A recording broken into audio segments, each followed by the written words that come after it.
quería preguntaros por la derrota de España en la Nations League. Lo comentaba contigo, Gabri, por WhatsApp el domingo, partido raro, partido de toque de atención. Luego también quiero comentar un poco la reacción de Cristiano Ronaldo con esas lágrimas, que me parecen un poco exageradas. Pero eso pasaremos luego. El partido de España frente a Portugal en la final. A ver, a mí lo que comenté contigo me pareció un partido raro, porque es verdad que yo creo que también que se creó un ambiente en el que pensábamos, tanto los jugadores como la gente en sí, en que España iba a ganar sobrada. Ya parecía que habíamos eliminado a Francia, era Portugal tampoco venía tirando cohetes, y todos pensábamos que a lo mejor iba a ser un partido en el que podíamos sufrir, pero que íbamos a sacarlo adelante, y fue un partido, ¿verdad?, en el que España se sintió incómoda. Yo no creo que Portugal fuese mucho mejor, pero sí que fue mejor que España. Y luego también un partido raro desde la dirección de campo de Luis de la Fuente. Creo que hubo cambios que difíciles de entender. Por ejemplo, a mí, más que el de Lamine, me sorprende el de Pedri. No lo entendí muy bien.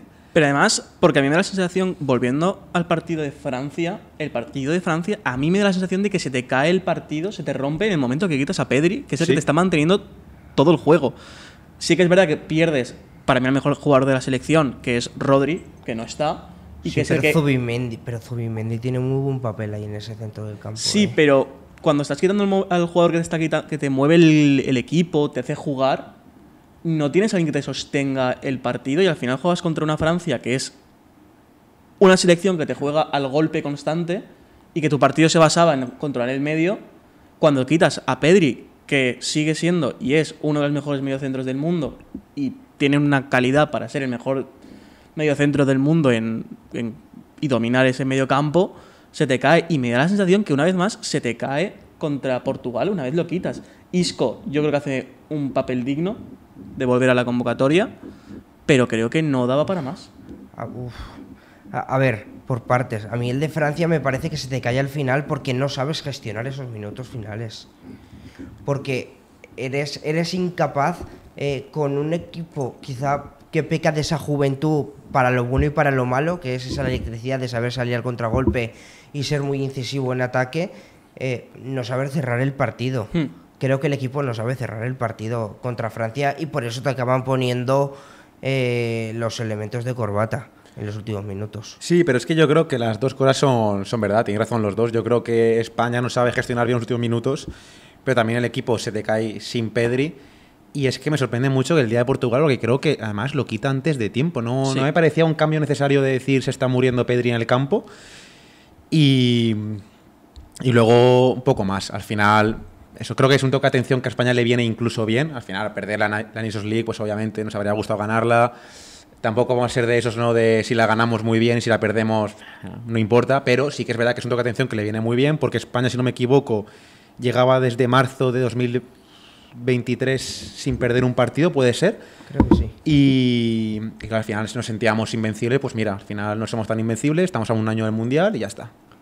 Me faltó también un poco de los extremos, me faltó un poco de Nico, me faltó un poco de Lamine, pero creo también que es por tema de partidos, acumulación de partidos.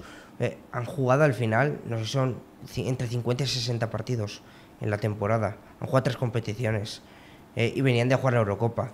Y creo que también que cuando tú exprimes a la gallina de los huevos de oro, pues se te acaba cayendo todo. Perdón, Héctor, que te he cortado. No, me has cortado porque no había empezado a hablar. Yo creo que aquí, y no sé si se lo leía a Miguel Quintana, creo que el partido de Lamine Yamal se explica desde la inseguridad que transmite el lateral derecho. O sea, al final tienes un Lamine Yamal más pendiente de hacer la ayuda defensiva que estar en su papel, que es el extremo que te obliga a fijar a 2 jugadores porque sabes que en cualquier momento la va a liar. Entonces, cuando tú tienes un lateral derecho, tanto Mingueza como Pedro Porro creo que han salido un poco retratados de estos 2 partidos, o es mi sensación, sí. Obligas a Lamine Yamal a no estar a lo suyo, a su partido, que al final es el jugador que te rompe el partido cuando más lo necesitas. Y de hecho, eso se ve escenificado en el gol de Portugal, el del empate de Nuno Méndez, que es un auténtico... ¿Es el del empate de Nuno Méndez? Creo sí. Que es un auténtico golazo que rompe a Lamine y luego Mingueza salía al jugador que estaba afuera en vez de hacerle la cobertura o la ayuda a Lamine en defensa, que de la misa va muy fácil, pero Mingueza tiene que mantener la posición, no se puede comer el amago que le hace el atacante de Portugal y salir afuera. Sí, a ver, y la convocatoria lateral derecho es rara, también creo que lo comentó Miguel Quintana, que lo de que no fuese Marcos Llorente también es un poco raro. Parece ser que no es del gusto de Luis de la Fuente, pero entre Pedro Porro y Mingueza sí que extraña que no estuviese Marcos Llorente, porque creo que podría haber sido más competitivo que los jugadores, sobre todo el de Mingueza. A mí me pareció raro la alineación de Mingueza, sobre todo porque Pedro Porro sí que había ido más partidos con la selección, pero claro, de repente darle a Mingueza la titularidad en la final me pareció raro, la verdad. Lo que hemos comentado, la dirección de campo Luis de la Fuente fue raruna. Muy rara, muy rara. Por último, antes de pasar a hablar de las lágrimas de Cristiano, que a mí me parecieron un poco exageradas, el penalti de Morata. Lo sabíamos todos. Lo sabíamos. Creo que es algo que todo el mundo ha dicho, esa misma expresión de él, lo sabíamos todos. O sea, creo que Morata viene de unos 3-4 meses en un muy mal estado, no físico, sino creo que a nivel de salud mental. Creo que Luis de la Fuente apuesta por él, ha sido un jugador que ha sido capitán ya muchos años, muchas convocatorias con la selección, alguien que yo creo que tiene un peso en el vestuario, ya no a nivel de peso pesado, sino de hacer grupo. Y Luis de la Fuente apuesta por él, va a tirar el penalti y yo creo que en la misma actitud corporal del jugador da la sensación de que va con la sensación de decir, es que sé que voy a fallarlo. Y creo que lo sabe él y lo sabe hasta el portero de Portugal. Es que va con sensación de ser un castigo para él. Sí, a mí es lo que más me extraña porque Morata creo que ya no es un jugador tan joven para ser inexperto y creo que Morata también tiene que saber cuándo está bien mental. Es un tema difícil, ¿eh? Pero cuando está bien, ¿no? En cuanto a la mentalidad a la hora de tirar un penalti. Y entonces me extrañó que, claro, lo veis a Morata con la actitud corporal, que también puede ser tontería, pero si os fijáis, antes de tirar el penalti, mira al árbitro hasta 3 veces, como por favor pita ya, porque quiero tirar el penalti y me lo quiero quitar de encima. Entonces me extraña porque digo, si es un jugador que no está con la confianza, no pasa nada, no lo tires tú, hay más jugadores. Entonces, no sé si lo tiró porque salió para eso, que no lo sé, yo no sé si salió para un penalti, por ser el capitán. Pero sí que es verdad que lo que hemos dicho es que lo sabíamos todos. Es que la actitud corporal y también pues al final que es un poco para él de mala suerte de que la historia de Morata con la selección es un poco gafe. Es un poco como el penalti de Yunus contra el Betis en Copa. Sí. La sensación de decir, el chaval no quiere tirar el penalti, Morata igual. Sí. La sensación que me dio a mí. Sí. Flashbacks sí, de Vietnam. No. Totalmente. Todo lo contrario, la seguridad que demostraban los jugadores de Portugal cuando iban a tirar los penaltis, que se veía que eran más especialistas, por lo menos que los de España. Claro, es que encima también de cara a unos penaltis, lo de quitar a Oyarzábal, ya. Que no hay mayor especialista que Oyarzábal. Ya, pero sí que es verdad que Oyarzábal, por ejemplo, yo lo vi muy muerto, ¿eh? O sea, Oyarzábal en los últimos minutos de partido, antes de que lo sacara, ya no le estaba dando absolutamente nada a España. Le había dado mucho rendimiento, pero claro, al final también lo que comentaba antes con los extremos, que han jugado tantos partidos esta temporada a tan alto nivel que aguantar en estas alturas con calor y todo es incluso complicado, entiendo también para él, o por lo menos esa es mi sensación. Sí. Y ahora sí, lo de Cristiano, quiero escucharos. A mí es que las lágrimas me parecen un poco exageradas, ¿eh? O sea, está muy bien que tú siendo una selección no tan grande y ganando un título, en este caso europeo como es la Nations League, vale, puedas alegrarte, pero llorar... A ver, yo es que tampoco voy a ser aquí el defensor de Cristiano, porque Tony me conoce muy bien, pero sí que es verdad que puedo entender las lágrimas de Cristiano desde... Creo que tiene una mentalidad fuera de lo normal, tiene 40 años, lleva ya jugando varios años fuera de la élite en Arabia y creo que lo puedo entender, ¿no? Como sensación de que sigue ganando cosas importantes para él, ¿no? De tengo 40 años y sigo jugando en Portugal, he vuelto a ganar un trofeo con Portugal, entonces... Lo entiendo un poco con esa mentalidad de que lleva ya años apartado, ¿no? De la élite y con Portugal como le da la vida, ¿no? Portugal es, al final hay que verlo, es que se muere por jugar con la selección porque le devuelve un poco al fútbol de élite.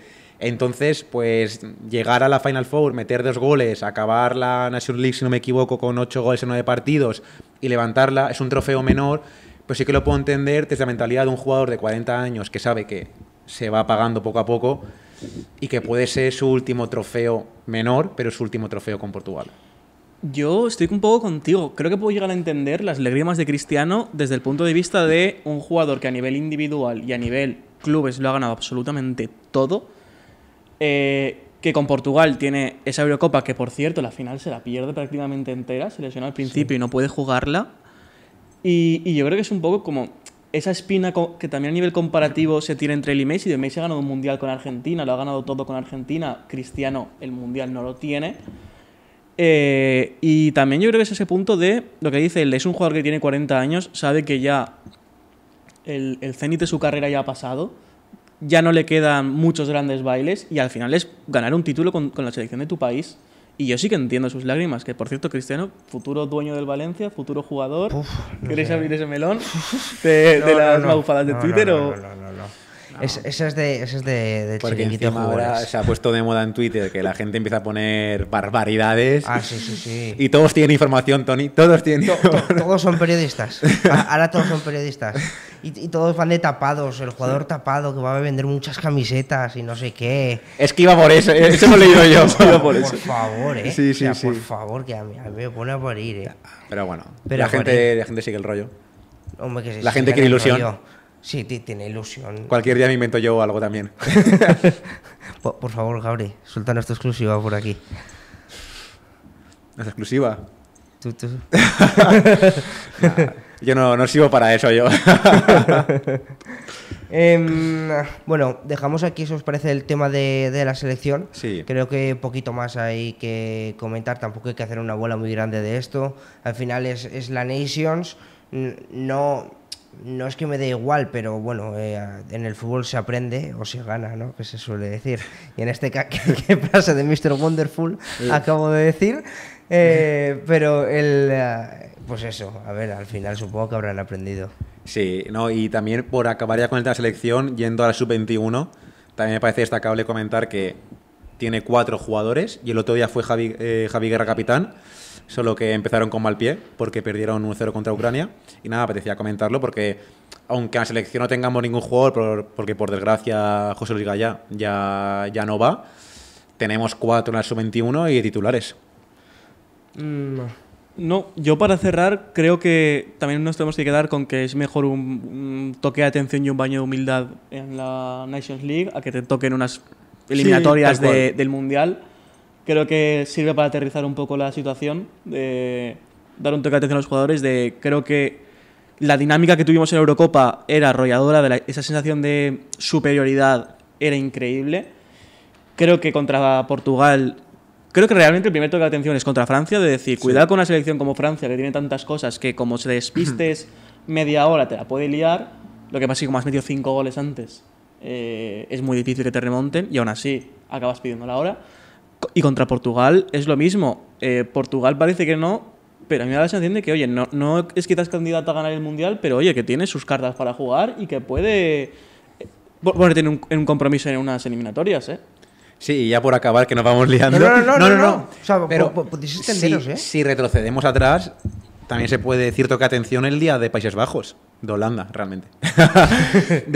Porque es verdad que España, ¿os acordáis? Ese partido, si no me equivoco, se pone 3 veces por delante, o mínimo 2, y las 3 se deja empatar. Entonces, sí que es verdad que es una selección que los últimos partidos, por mucho que se esté hablando de lo bueno que es Hausen, que no... Lo compro, me parece muy bueno, pero la selección no está rindiendo en defensa atrás, pero lo estaba pensando justo ahora, que aparte de Francia, es que el día de Holanda ya tuvimos ahí un poquito de pinchazo. Sí. ¿Me dejáis comentar el calendario de la sub-21? Que juega mañana, 11 de junio a las 6 de la tarde contra Eslovaquia, el 14 de junio a las 6 de la tarde contra Rumanía y el 17 de junio a las 9 de la noche contra Italia en ese último partido de la fase de grupos. Así que esos son los calendarios. ¿Creéis que la defensa titular va a ser la del Valencia? ¿Cómo jugaron el otro día? O muchas veces muchas veces en estos amistosos se suele emplear una defensa o empleas a jugadores que luego en la competición no vas a utilizar realmente. Ah, perdona, me he equivocado, ¿no? El primer partido ¿Fue amistoso? No, fue amistoso. Mira, fue os amistoso. pido perdón. Ucrania fue amistoso. Por eso. Pues, a ver, puede ser. No sé, yo diría que va a empezar la defensa titular porque encima me encaja, ¿no? Son 2 jugadores que se conocen a la perfección, pero también no voy a engañar a la gente, no soy experto en la sub-21. Yo estoy un poco igual, creo que al final está jugando Mosquera y Tárrega es una pareja de centrales que, sobre todo este último tramo de temporada, dio un nivel... Bueno, para mí Tárrega lo ha dado todo el año. Yo es que soy muy fan de Tárrega. Y creo que tienen los dos galones. Y sobre todo, ese saber jugar juntos, que yo creo que puede avalar una defensa en un torneo sub-21 cuando han sido titulares toda la temporada con el Valencia. Pero ¿y la sub-21 no cuenta con un perfil zurdo? Porque, por ejemplo, Mosquera ha sufrido mucho en ese perfil zurdo a lo largo de la temporada. Pero yo te iba a decir que, a ver, yo creo que Diego López, Javi Guerra son intocables en el 11 inicial. Y te diría que jugaría Mosquera por delante de Tárrega por una cuestión de, creo que, de galones a la selección sub-21. Entonces, si tuviese que pensar en uno que se quedaría fuera, puede ser Tárrega. Y entraría ahí jugaría Mosquera a la derecha y un perfil zurdo por él. Pero claro, yo diría que entre Mosquera y Tárrega tiraría de Mosquera porque el seleccionador lo conoce más y si no es que creo que Tárrega debutó hace poco con gol, pero no había ido hasta el momento. Entonces Mosquera sí que lleva tiempo yendo más prolongado. Sí. Pues eso. Ahí dejamos esto, si os parece. Seguro que no queréis comentar nada más de la selección. Por mí ya.